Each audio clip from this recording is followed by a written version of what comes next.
মাদুম জিনের কাছে অনুয়া গেল দেখা করতে। সেই জিন অনুয়াকে খুব পছন্দ করে। গর্ব করে মাদুম জিন প্রায় সময়ই বলে, অনুয়া, তোমার ভেতরে সততা ও সাধন দুইটাই সমান, তাই একদিন তুমি জগৎ বিখ্যাত হবে। মুরব্বী, আমার তো একটা শ্রী আংটি প্রয়োজন ছিল, তা কিভাবে সংগ্রহ করব তার একটি পরামর্শ প্রয়োজন। অনুয়া, এটা খুব কঠিন।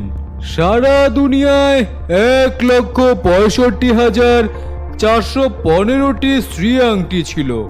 নষ্ট, ক্ষয়, অগ্নিদগ্ধ সহ অসংখ্য শ্রী আংটি বিলুপ্তি হয়ে গেছে। আর যে কটি আছে তার সব কটির মালিক এখন পরিস্থানের পরীর বাদশাহ কায়েদ, আমাদের বর্তমান বাদশাহ।